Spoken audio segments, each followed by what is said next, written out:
Okay, let's try this again. I've been fiddling with all of the settings for a hot minute now, so hopefully my video won't be so miserably horrible quality. I'm gonna pull this up just in case, but in the meantime, I think I already generally explained that I'm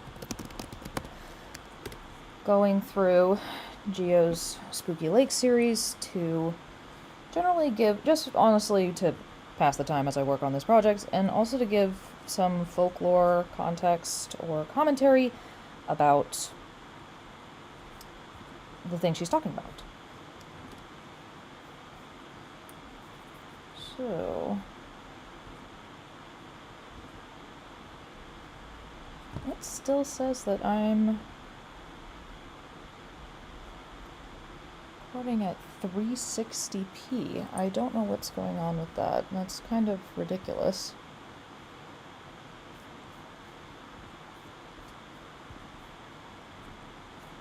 Okay, well, I'm at least going to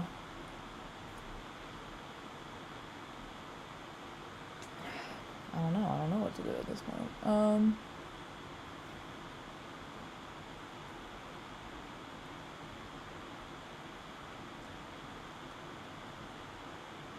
Hello.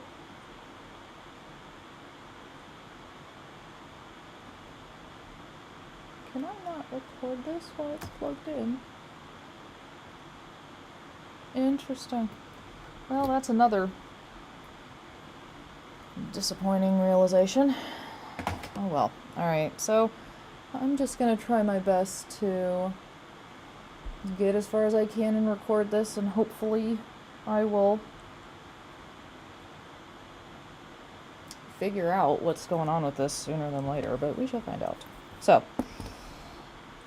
we had left off a little past halfway in her video at the moment here, since I don't know how good my quality is going to be. Hopefully I can let you generally see that. See if it'll let me focus in on it. Alright. So we've got a little bit of the moon done, about half, a little over half. So now I'm going to put it in the hoop. I used to put all of my projects in a hoop and just keep them in there, but then I realized with some projects that there was stretching that was happening to the designs, and that is definitely not the way I want that to happen.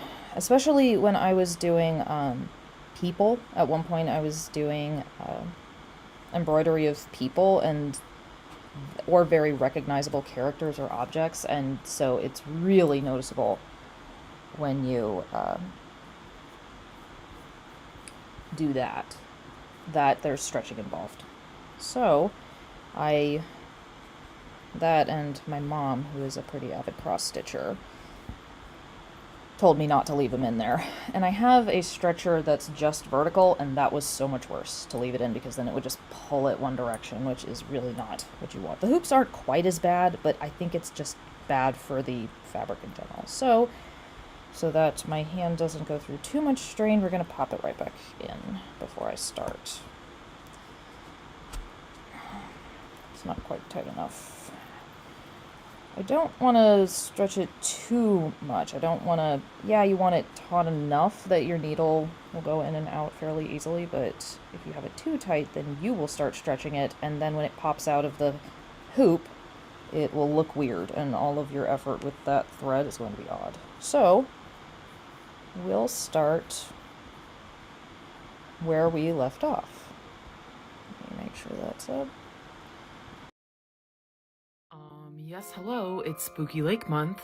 We're doing 31 days of haunted hydrology, and today I want to talk about Lake Natron. The water in this lake is similar to ammonia, so it has a reputation for mummifying creatures that fall in and die. This bloody red lake is located in the country of Tanzania on the East African Rift. This is where Africa is tearing itself apart, so the region is extremely volcanic. The volcano here, Old Yenyo Lingai, has an impact on the strangeness of Lake Natron. The water temperatures range from 104 degrees, which is like super hot bath water, to 140 degrees, which could give you third-degree burns in under 5 minutes. The lake water is unique because the volcano is unique. It's the only known volcano to erupt carbonatite lava. This affects the chemical composition of the lake, which is a caustic alkaline brine with a pH level nearly as high as ammonia. This environment is too harsh for most life, and animals that die here are permanently calcified. If a human died here and their body remained in the water, they would be preserved, their hair and organs still intact hundreds of years later. The chemical composition would dry out the corpse, something similar to what they used in Egypt to preserve mummies.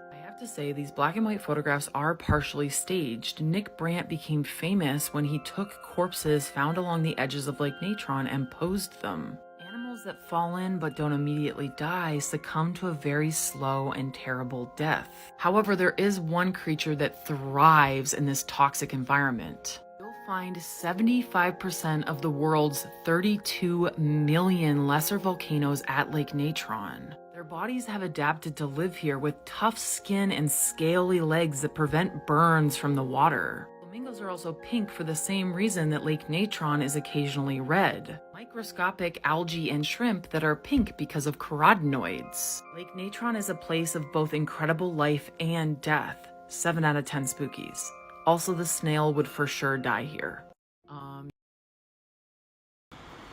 That one is particularly interesting to me. I remember when I first saw about that lake when I was younger, it's such a, and she admitted that quite a few of those photos are staged, but at the same time, that phenomena is still happening.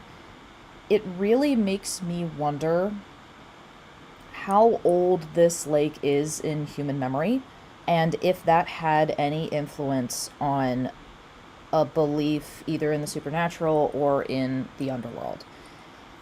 There are so many locations that humans have just kind of attributed to a supernatural power or the underworld, and water tends to be one of the most common attribution to the underworld. As we looked at in the first stream, rounded, incredibly perfectly round pools tend to, or anything strange going on around them, and people tend to associate them with portals. So I don't know if a portal would be correct in this case, but transforming these creatures by freezing them, it definitely, without modern science, would make people think of some kind of supernatural ability or a deity or a curse. Now, in one of my most recent podcast episodes, actually, it's a urban legend about mall abductions, and I discuss, oh wait, no, not mall abductions. It's the, actually the one that I'm currently editing, so I guess you get a little bit of a peek there, is talking about the Hookman legend and the dead boyfriend. Now, a hinging point on the urban legend of the dead boyfriend is that the police officer who tries to get the girl out of the car when her boyfriend has disappeared into the night, into the woods, he tells her not to look back. And inevitably, with any story, something of conflict has to happen, and the heroine, well, maybe not heroine, the girl always has to look back. That's the only way you move the plot along, and also it is the broaching of the taboo. It's the point of no return that you've now gone past. So when I looked into that as a trope, because I know I've heard it before, I've heard it we've all heard it a million times, but I tried to pin it to a cultural specificity. So the first one of those is the tragedy of Lot's wife, that she chooses to turn and look at the destruction of the cities of Sodom and Gomorrah. For turning around, she is turned into a pillar of salt. Now, I do know that if you actually look at some photos in the area, there are a few natural formations that almost look like a shrouded woman. They look like a figure on a hillside, so maybe that is part of what inspired that. But I also think of this lake and this kind of turning to stone, because I could really see people saying that, oh, these creatures have turned to stone. And then if you go into that direction, you can go all the way back to Medusa and her abilities of turning to stone. So we see this frequently in quite a few traditions. One, I might honestly trace it back because it is quite interesting. So we've got biblically, we've got Medusa in the Greek Roman mythology of the ability to turn people to stone. And then the next one that I looked at was the story of Orpheus and Eurydice, and that being told not to look back. So I had a few examples of the don't look back trope, but this one specifically for what we just saw is more about the ability to be turned to stone and the wrath that might be incurred by trespassing there. So I would be really curious of how old any folklore myth around that lake is, because I haven't heard a whole lot about the folklore around it, but I think that's because we've kind of known what's caused it for a hot minute now. So we just haven't heard that folklore, because at this point it's kind of been laid to rest. It's not so much a modern folklore, at least that I'm aware of, so I will have to look into that. But we will go on. Yes, hello, it's Spooky Lake Month, where we're doing 31 days of haunted hydrology, and today I want to talk about Europa, a moon orbiting Jupiter. Of all of the celestial bodies in our solar system, scientists believe that Europa is the most likely to harbor extraterrestrial life. And that's because, among other reasons, this moon is believed to have subsurface oceans of water. It's thought that Europa, despite being smaller than our moon, might have twice as much water as all of the oceans on Earth. Much of the data about Europa is from the Galileo space probe that orbited Jupiter from 1995 until 2003. Based on the evidence, there may be a shelf of ice 10 to 15 miles thick that rests on a salty ocean. The depth is believed to be anywhere from 40 to 100 miles deep. Just for comparison, the deepest part of Earth's oceans is the Mariana Trench, and it's 7 miles deep. On top of that, Europa might be hot enough to produce sea-floor volcanoes, which could create an environment conducive to life. It's also believed that there are lakes of water in the crust of ice. This could mean that icy eddies transfer nutrients from the surface of Europa to the depths of the ocean. There are also clues from our observations of the surface of Europa where we can see plumes of water being ejected into space. Water from these plumes is ejected over 100 miles off the surface. The planet is basically leaking. This also means a probe from Earth could pass by Europa and collect water samples without actually stopping on the surface. I also have to mention that Europa might glow in the dark, and that's because of the radiation field surrounding Jupiter. Scientists believe that this radiation could raise energy levels of salt molecules. As the molecules relax, energy is released through visible light, making it appear as if it was glowing. The idea that life, unlike anything found at Earth, could exist in our solar system on subglacial lakes and oceans means that Europa deserves a 7 out of 10 spookies. Of course, I am not an expert in space, so you should check out Astro Alexa here on TikTok, and if you're looking for a deep dive into Europa, you should go to the Geographics video that was posted a week ago. Yes, hello, it's Spooky Lake Month, where we're doing 31 days of haunted hydrology, and today I want to talk about the shipwrecks at the bottom of the Black Sea. What you may not realize is that the Black Sea is an extremely strange body of water. With a depth over 7,000 feet and some very unusual water chemistry, this is the perfect place to bury history from the ancient world.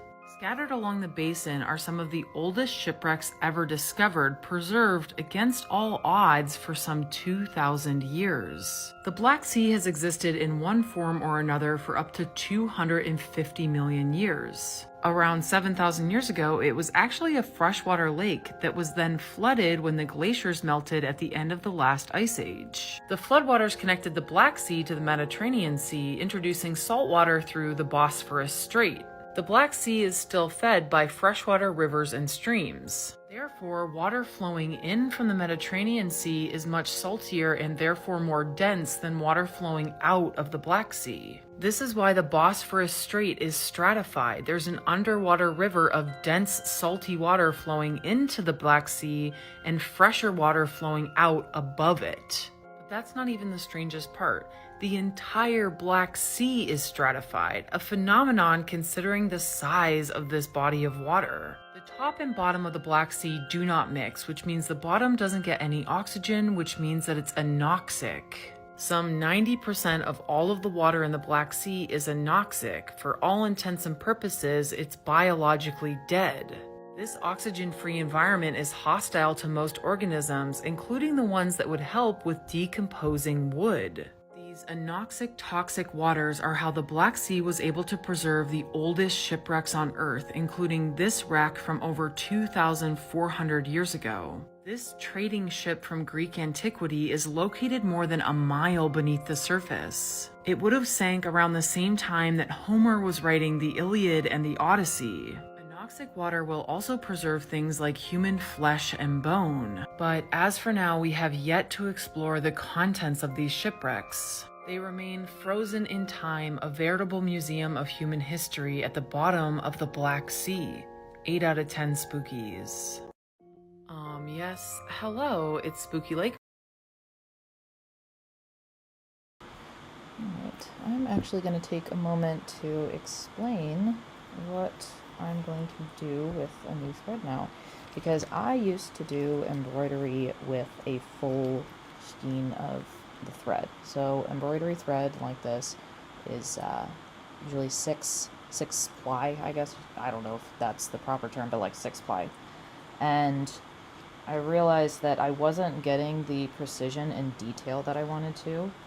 And a friend had kind of incredulously said, "Wait, you're not splitting up the thread?" And I was like, "No." And she's like, "You're supposed to split up the thread." I'm like, "Oh, okay." And so I did, and I found out that I could get a lot more detail if I split it in half. I'm sure I could get a little bit more precision if I went into splitting it into 2s, but at the moment I am happy with 3. So now I've separated the next thread, and I will be splitting this in half in order to get the precision.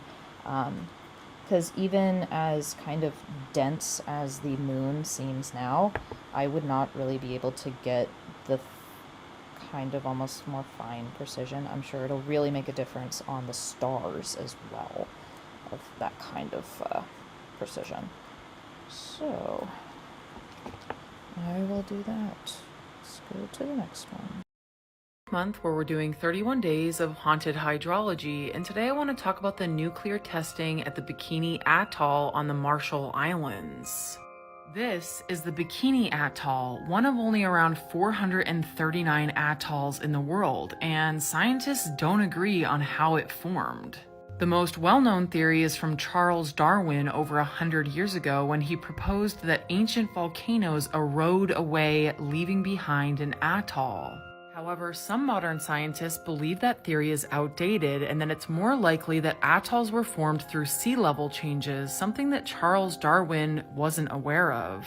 In the new hypothesis, coral reefs grow on shallow carbonate platforms. As the sea levels change and the platform is exposed, that coral dies, creating new land. If this keeps happening over thousands and thousands of years, you get this natural ocean phenomenon. Marshall Islands have 29 atolls located in the Pacific Ocean. They were inhabited for over 2,000 years before the United States took control in 1944. What followed was 12 years of atomic bomb testing by the US government, the consequences of which the Marshallese people are still dealing with today. It all started in 1946, the beginning of the nuclear arms race with the Soviet Union and the Cold War. Before the first bomb, they relocated 167 inhabitants of the Bikini Atoll, telling them it was for the good of mankind. Over the next 20 years, over 20 nuclear bombs were detonated here, including the largest bomb ever detonated by the US government. Castle Bravo was a hydrogen bomb detonated in 1954, and it was 1,000 times stronger than the bomb at Hiroshima. The mushroom cloud reached over 4.5 miles into the stratosphere. The diameter of the crater is over 6,000 feet, and the radio fallout affected thousands of miles around the Bikini Atoll. A single bomb with the same amount of energy as all of the bombs ever dropped by the Allies in World War II. Radiation poison is something you can't feel, see, taste, or touch, and the Marshallese people on the nearby islands weren't evacuated for 3 days after this bomb. In the weeks following, people experienced acute radiation sickness, pregnancies failed, and years down the line, cancer took even more. Today, the Bikini Atoll and many of the other islands are still contaminated, some more radioactive than Chernobyl. Of the 40 or so primary islands, only 3 are considered safe today. The 2 main atolls for nuclear testing, Bikini and Enuitak, won't be inhabitable for human life for thousands of years. Not to mention the nuclear waste that's stored here that's currently leaking into the ocean. Obviously, 10 out of 10 spookies. Hello, we're nearing the end of Spooky Lake Month, where we're doing 31 days of haunted hydrology, and today I want to talk about the legend of El Dorado. Most people know the story as man's insatiable and destructive quest for the city of gold, but don't realize that the origins of the story come back to this lake in Colombia. This legendary tale begins in the northern Andes Mountains. Lake Guatavita was a sacred place to the Muisca civilization before the conquistadors came in the 1500s. The lake itself is also fairly strange, not formed by a volcanic crater or meteorite, but actually by a giant sinkhole. When a new chieftain of the Muisca people rose to power, his ceremony began at Lake Guatavita. The chief would cover himself in gold, including gold dust across the skin before sailing across the surface of the lake. He would also throw gold into the lake as an offering before throwing himself into the water. When Spaniards heard of this, they started calling the chief El Dorado, or the Gilded One. Over time, the story grew and changed and manifested into the legend we know today of the lost city of gold. But in fact, the only gold from the legend of El Dorado lays at the bottom of Lake Guatavita. From 1537 to 1898, men would die in pursuit of the gold at the bottom of the lake. In the first attempt to get the gold, they used a non-stop bucket chain for 3 months, but only managed to lower the water by 10 feet. By today's standards, they found $100,000 worth of gold, but nowhere near what they were hoping for. 35 years later, a much larger attempt was made by trying to cleave into the side of the rim to drain the lake. The water levels dropped by 65 feet, and they were able to find 4 times as much gold as their predecessors. However, the construction collapsed and killed multiple workers. The last attempt to drain the lake was by a British company in 1898. They succeeded in draining the lake, but 4 feet of mud prevented them from searching for gold, and once it dried, it was hard as cement. Needless to say, they failed, and any gold that remains here is mixed in the mud and water of Lake Guatavita with the blood of all of those who died in pursuit of it. El Dorado, the lost city of gold buried at the bottom of a lake. 6 out of 10 spookies. That is so interesting. I really would like to know what the purpose or belief that the people had in that practice of throwing gold and then a sacrifice essentially into the lake. Because you could almost argue that it really seems like the land did not want to give up those offerings to the Spaniards, which, good on you, they suck. It really seemed to just clutch at its own sacrifices like an iron fist. The fact that no matter what they did, they really couldn't seem to get to it. It's interesting. If you were inclined to believe in the paranormal, it is almost like nature fought back in that instance. though I think I know what this next video is, and I think I'll have a lot to say about it. Yes, hello. We're nearing the end of Spooky Lake Month. We're doing 31 days of haunted hydrology, and today we have to talk about Lake Lanier. Located in the foothills of Georgia, this lake has a reputation of being truly haunted. It has earned that reputation with an extraordinary number of deaths, some 675 since it opened in 1956. Boat accidents and drownings are the usual suspects, but occasionally there are also very strange disappearances. One explanation for these deaths is the extraordinary amount of debris and rubble at the bottom of Lake Lanier, making it somewhat of an underwater obstacle course. This reasoning gained traction when the lake experienced a drought, exposing some of these underwater trees. However, the eerie history of how this lake was created gives people reason to believe the supernatural lore and urban legends. As you can tell by its shape, Lake Lanier is a reservoir that was created by flooding a river valley in the 1950s. Before the land was ever buried beneath water, it had a turbulent history. Starting with the Trail of Tears in the 1800s, removing the Cherokee Nation from their homeland.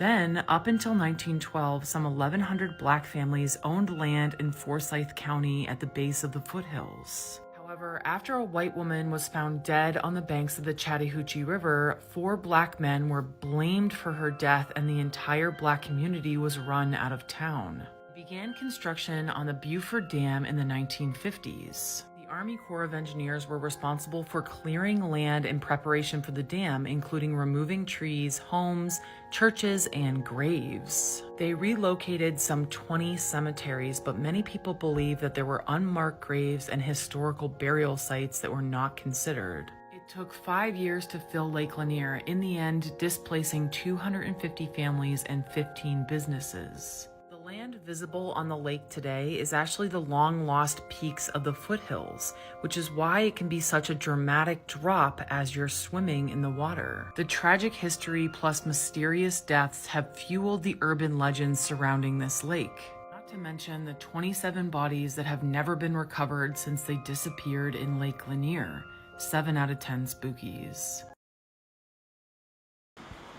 Yeah, so when I mentioned that I do a spooky history, mystery, folklore podcast, Lake Lanier was the first topic that I ever covered. Now, if you go to look for it right now, if you go to look for Back Away Slowly, episode number 1, you won't find it. That is because while I worked on it, released it, and it was up for a year and a half, 2 years, I actually found so much more information that it almost rendered the episode not inaccurate, because I did still have my sources and accuracy, but it didn't contain the full context that would be very important to include, because there's a ton of racial tension and some really horrible things that happened there, and by not including the information that I've recently found, it just didn't feel ethical to leave it up. So after this season, because I'm still working on this 3rd season to be released, I do fully intend to go back to it and start including all of that information. I found a good deal of the actual events of that incident that she briefly mentions, where a handful of black men were charged with the assault and death of Sleety Mae Crow. She was, I believe, 18 years old, and she was found barely alive, from what I can tell, and there are a whole bunch of different reports that some of them say that she said who it was, some of them say she sat up and screamed, but I'm not inclined to believe a bunch of them, because there were other motivations for why they would want certain people, why certain members of the community would want other people to be implicated. Now, I found a lot more information about how all that went down, and I even found a testimony by Sleety Mae Crow's, I believe it's niece, and how that death truly affected her family all the way up to the present day. that there are still members of the Sleety May family and still members of the people accused, relatives, and there have been physical confrontations from that hatred that truly doesn't have any evidence to really stand on. But people are still so heartbroken and so devastated by the loss, that that family member talked about how devastated her Sleety May's siblings were, and that to the day that she was giving that interview, they still can't say her name without crying. It was just such a devastating crime, and the effects of it were clearly done as racially motivated crimes and for a political agenda. So there's so much to go on there. When it comes to the supernatural parts of the lake, there's a lot of talking about that. There's a lot of they say that the graves weren't moved. Now, here's the thing, is that I found quotes by the government at the time, because they were going to fill this reservoir as a way to supply water to nearby Atlanta, because all the other cities around were growing and they wanted to keep up. But in order to do that, you would have to have a good water source for Atlanta. And so they're like, well, if we flood this valley, we can also get rid of this mostly black town and erase this kind of stain of that incident, wipe it away, hopefully. So they were filling that up, and the government released statements saying that, oh no, of course we're going to remove everything. We'll talk to the next of kin and give them a chance to come and collect the bodies. The government won't fill up a cemetery. Yeah, So the people in the area, when it was filled, treated it like a public spectacle. And so they all came to watch, and they watched the water rise past the roof of houses, past farming equipment, over bridges. So very clearly, the government had not cleared the land. So that is part of why it potentially causes so much danger to people, is that it has not been cleared, including all of those trees that you can get caught on, the debris that floats to the surface. I also spoke to a friend who actually grew up along the lake, and so they were able to tell me about all of the incidents that had happened there. They knew someone who passed away on the lake. It's but at the same time, locals are very protective of the lake. The water's fine, nothing's fine, and if you're saying otherwise, you can just leave. It's very defensive of kind of their vacation spot, but at the same time, I still think that you need to acknowledge what's happened in the past in order to be able to appropriately move on, and by trying to continue to smother that history, I don't think that's really an ethical or responsible way to approach it. So I go into all of that stuff. I will be working on that in the future so that I can re-release the episode, and hopefully you guys will be able to hear that sooner than later. Yes, hello. It's almost the end of Spooky Lake Month, where we're doing 31 days of haunted hydrology, and today I have to talk about actual hell on Earth. I bet you weren't expecting the gates of hell to be neon green at the Dalal hydrothermal pools in Ethiopia. The liquid here is actual acid, and it's one of the only places on the planet where we haven't been able to find life, not even extremophiles. These acidic pools are located in the Danakil Depression. This is one of the lowest places on Earth, over 400 feet below sea level, where 3 tectonic plates are tearing apart, lowering the Earth in the center, which is why it's called a depression. Another reason that this is considered hell on Earth is because it's the hottest place on Earth. While other places on the planet have recorded hot spikes in temperature, the Danakil Depression is hot year-round, averaging between 94 and 122 degrees Fahrenheit. In this inhospitable landscape, almost no one lives here except for salt traders. 30,000 years ago, the Red Sea flooded this region. When it evaporated, it left behind miles and miles of salt. They've been trading salt since ancient times, which is why it's also called white gold. However, for most people and most life, this boiling, acidic, salt-crusted earth is inhospitable.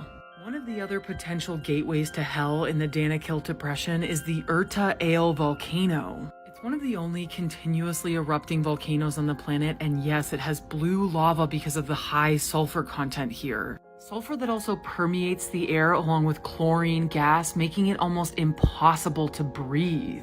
The irony of this hellscape is that it's also considered one of the cradles of human life. The Danakil Depression is where we found Lucy's bones, one of the most famous skeletons ever discovered.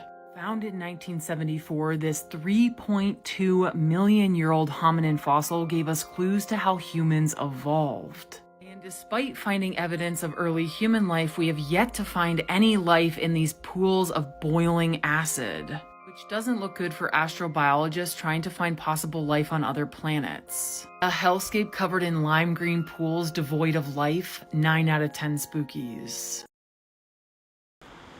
That would make me curious about how this whole thing developed. What did that look like? What did that area look like when Lucy was alive? Because, I mean, clearly that was a hot minute ago. But what changed in that area, and how did it really affect the people there? Yeah, that's just something to think about. I'm looking at my stitching right now, and the fabric that I'm using is pretty thin. And so as I'm looking at this, I'm seeing a little bit of, if you can see it, wrinkling in here, just a little bit. But I'm being pretty careful not to pull the string taut, because then you really do get a ton of wrinkling.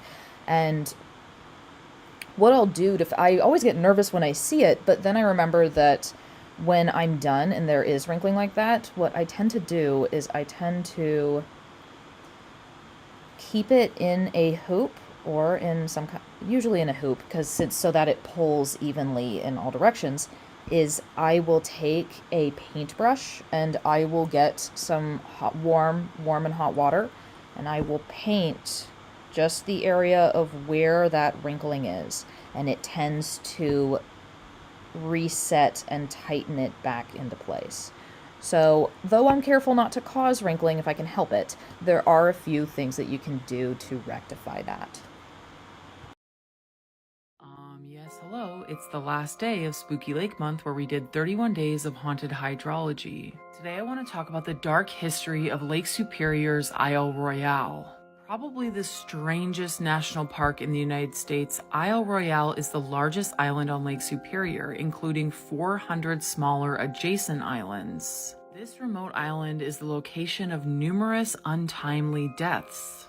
Because of the dangerous rocky conditions, this includes 25 shipwrecks and all of the souls that remain at the bottom of Lake Superior. Then there were multiple deaths during the copper mining phase in the late 1800s. However, there's one particular story of starvation, near cannibalism, and death that still haunts the island to this day. Our story begins with a young prospector named Charlie Mott and his wife Angelique, an Anishinaabe woman who was married at the age of 17. In 1845, Charlie was hired to survey for copper deposits on Isle Royale. Because of the ancient volcanic history in this region, there's copper deposits all the way up the Keweenaw Peninsula to Isle Royale. Native Americans have mined for copper here for almost 4,000 years. Charlie and Angelique were left on the island in July with expectations of a supply ship to refresh the provisions.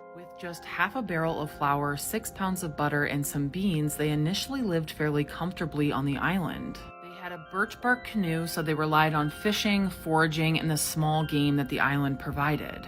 Despite waiting for months, the supply ship never arrived, and Charlie and Angelique were left alone. Days turned to weeks, and weeks turned to months, and eventually it was winter on Isle Royale. Everything that they had relied on was now covered in snow. As the temperatures dropped, they both became extremely ill, fighting both fevers and impending starvation. By Christmas, there was nothing left, and the two of them were flesh and bone. With the hunger gnawing at his gut, Charlie lost himself, sharpening a knife as he called Angelique a sheep. Though he threatened to kill her and eat her, his strength had left him, and he died from starvation. Having been raised in the Anishinaabe culture, Angelique had enough native teachings to survive the winter. However, years later, she would recall needing to build a new cabin to get away from Charlie's corpse and the temptation to make him into soup. She's also lucky this happened before the wolves crossed the ice bridge to the island in the early 1900s. They say Charlie's ghost is one of many that still haunts the island in the midst of Lake Superior. 10 out of 10 spookies. Yes, hello. So when it comes to Isle Royale, actually the podcast National Parks After Dark. Am I making that name longer than this?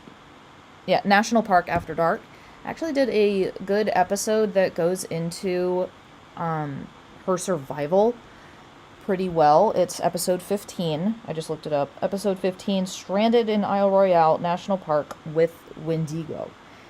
Now, I listened to this as part of my research for the 4-part series from season 2 that I did about the Wendigo.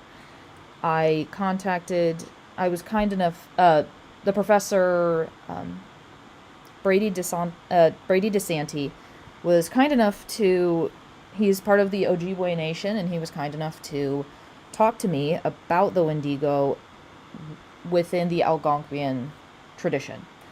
So he also kind of looked over my work, looked over my shoulder a little bit to make sure that I was on the right track, which I'm very grateful for. I always want to be as accurate as possible with cultural groups, for sure. And so I was looking into this episode about the Wendigo because the name caught my eye as I was doing that research. So I'd recommend taking a look at those episodes because I was very, very thorough between what they are, how they originate, their impacts, the cultural view within those tribes, what they actually believe that they are, how they are formed, how to handle them, and a broader overview of Algonquian belief in general. So I would definitely recommend looking at that if you are interested in that kind of monster creature folklore and you want to make sure that there is an indigenous voice in there. I would definitely take a look at that. It's not Spooky Lake Month, but let's talk about the haunted hydrology at the Chesapeake Bay.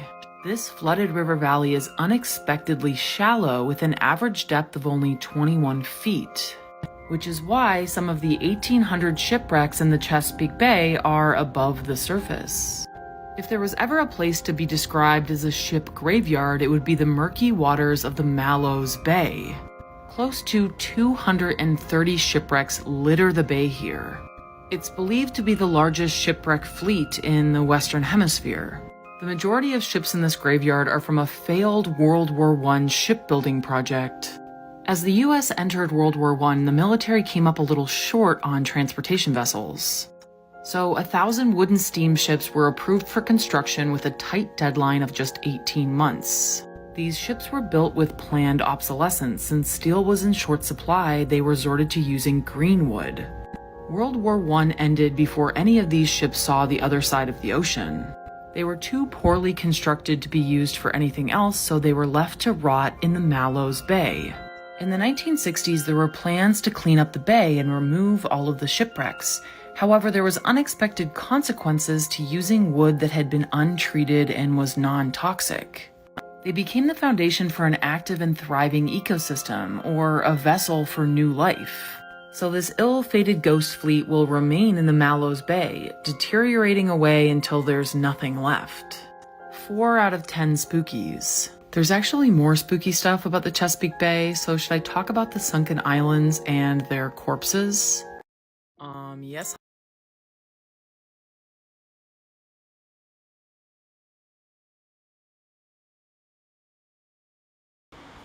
I wanted to go back to this image because what a crazy intense image, especially from above. That's really ghostly. That's crazy.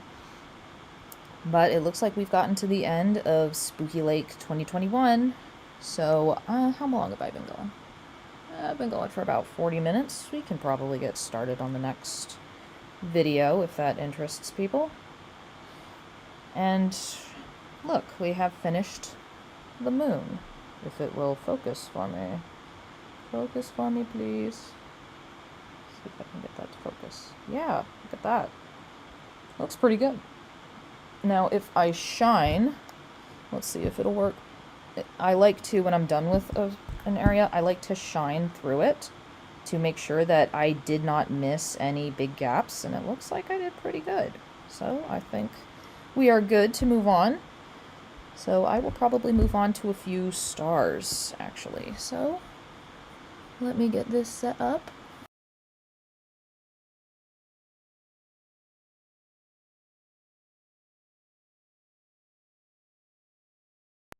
Yes, hello, it's October.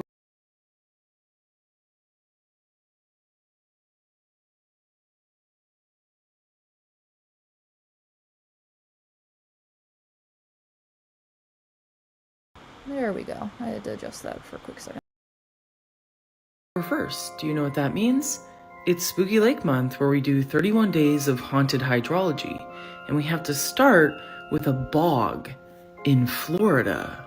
This shallow, mucky pool of water remained undisturbed for thousands of years. But in 1982, there was a housing project planned for this marshy location. However, early on in the excavation, a human skull was discovered in the thick peat at the site. It was pretty clear that this wasn't a fresh corpse because the tannins in the peat had enriched the brown hues of the bone, and the teeth were incredibly ground down. Eventually, archaeologists would unearth 168 bog skeletons from this location. The bones would turn out to be 9,000 years old, meaning that they're older than the Egyptian pyramids. The acidic peat in a bog slows decomposition, allowing for bodies to remain intact. You're probably familiar with the bog bodies of Europe, where their skin and hair is intact and their expressions are frozen in time. Unlike their European counterparts, these ancient Floridians have no skin intact, but they do have something else. Over half of their bodies still had their brains intact, which means they must have been buried within 48 hours of their death. Most of the bodies were found like this, in a fetal position with poles holding them to the ground. They were also wrapped in woolen cloth, probably made from palm, which turned out to be the oldest specimen of fabric ever found in the Western Hemisphere and possibly the world. We now know that these skeletons were part of an interwoven family, generation upon generation buried at the bottom of a shallow pond that would have eventually filled in with peat, preserving them for 9,000 years. Which really means the spookiest thing about this is that we unearthed this community graveyard of ancient indigenous people. Many of their contemporary descendants believe it's disrespectful and wrong to dig up these traditional burial sites. So, for disturbing the dead, 7 out of 10 spookies. Yes, hello, it's Spooky Lake Month, where we're...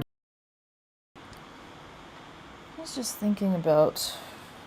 I'm glad that we have input from the contemporary peoples of the bodies that have been buried.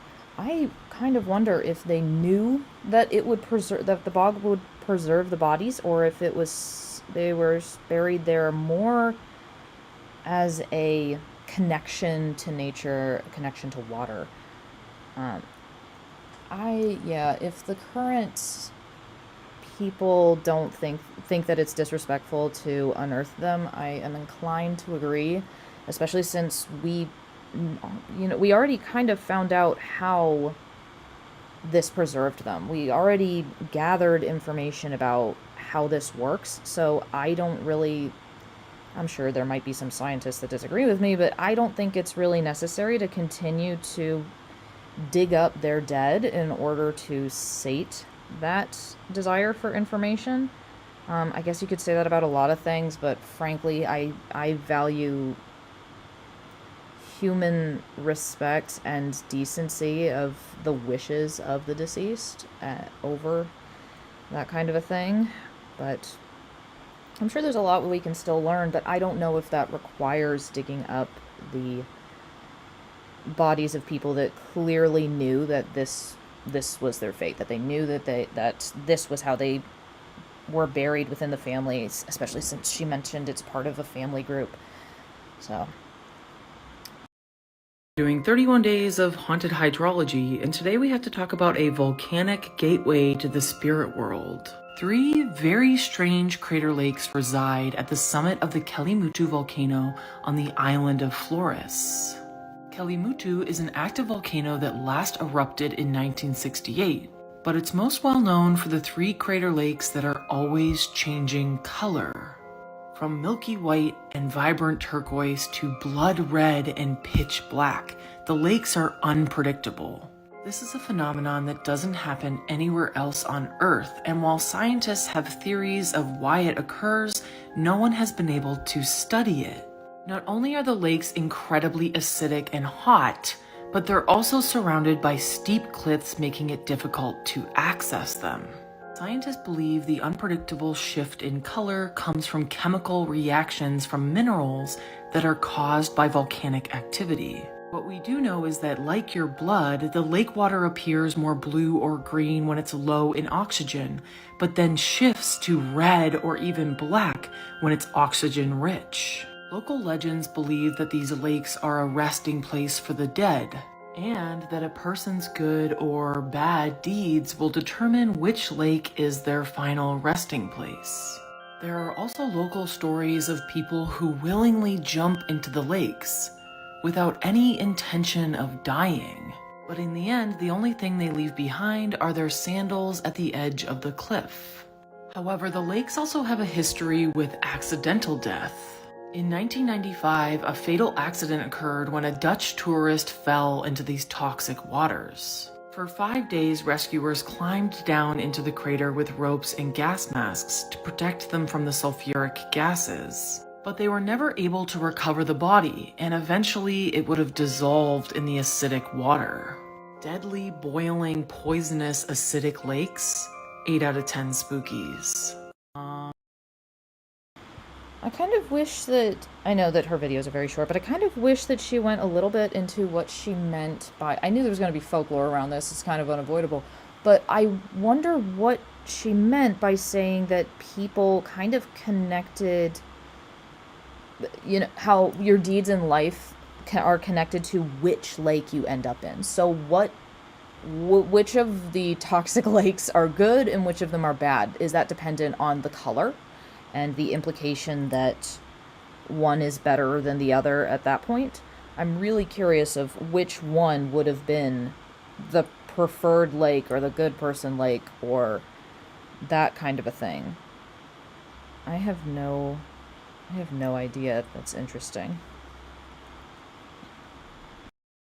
Yes, hello, it's Spooky Lake Month, where we're doing 31 days of haunted hydrology. And today we have to talk about the Mississippi River and a tragic event that led to it being full of dead bodies. The Mississippi River has a long history fraught with death and disaster. But I'm not here to talk about the most destructive river flood in U.S. history in 1927, or the cholera outbreak that led to coffins being floated down the Mississippi. Instead, we're here to talk about the most deadly maritime disaster to ever occur in the United States. Sultana was a commercial side-wheel steamboat that was constructed in 1863, intended for the Mississippi cotton trade. She ran a regular route between St. Louis and New Orleans with a max capacity of 376 passengers. However, with the end of the Civil War in 1865, the Sultana was frequently used as a troop transport.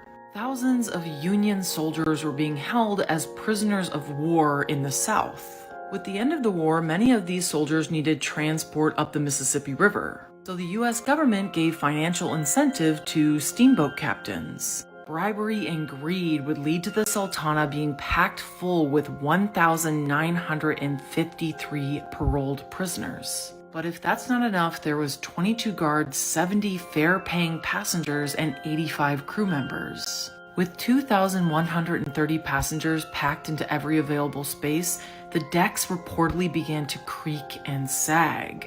For 2 days, the Sultana chugged up the Mississippi River burdened by this weight. But then on April 27th at 2 in the morning, the steamer ship's boilers exploded.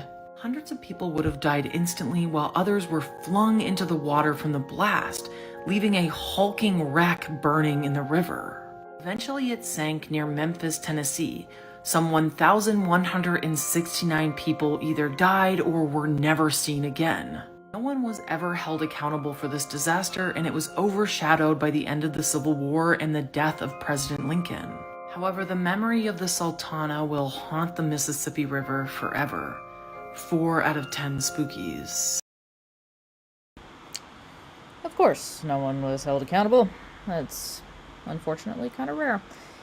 I wonder, well, I was going to say I wonder if it's still at the bottom of the river, but I mean, a river tends to be flowing, so I feel like it would, especially over time, kind of take any debris away except for the heavier items. But I guess I wonder if the heavier items are still there.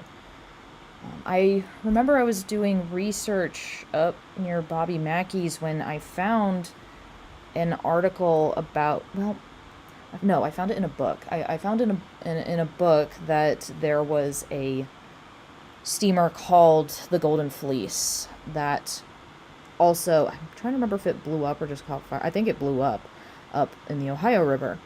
And it kind of, between this incident that she's mentioning kind of got swept under the rug with the end of the Civil War, and just a lack of public knowledge, or a lack of, like, we have social media now that is communicated at the snap of your fingers. But I wonder if how many steamboat accidents go unknown.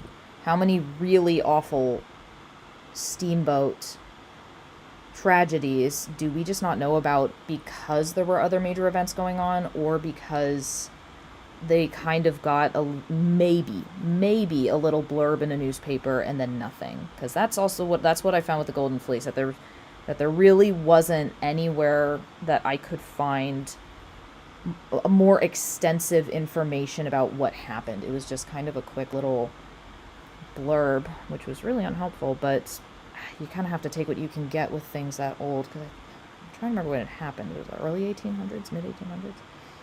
I don't know. But anyway, we are actually about at the end of our first star, and this is where it kind of gets, where it gets a little tricky, trying to get points on things. I got it decently at the moon, but trying to make sure that we're getting decently straight lines that aren't too bulky and get to a point can be a little challenging. If you've been watching, I try to do the initial point by starting, let's see if I can get it to, by starting more towards the middle and making sure I get that point, and then the rest of the stitches I try to start down at this base, and then here's what I'm going to do now. You try to tuck the needle underneath what you already have, so that you're kind of making an outline. So now we have a pretty decent star, I think. And now I'm gonna tie that off, and I think I will call it a day at that point. But thanks for joining me. I'll do what I did with the first stream, and I'll have to kind of take the footage that I have and that I'm getting from my camera, and I will have to edit all of these features together, since the YouTube stream is going to be next to useless, since it still seems to be streaming at 360p for some ungodly reason. I can't figure it out, but I'll have to hopefully by next stream so that it'll be more bearable to watch. But thanks, I'll see you later.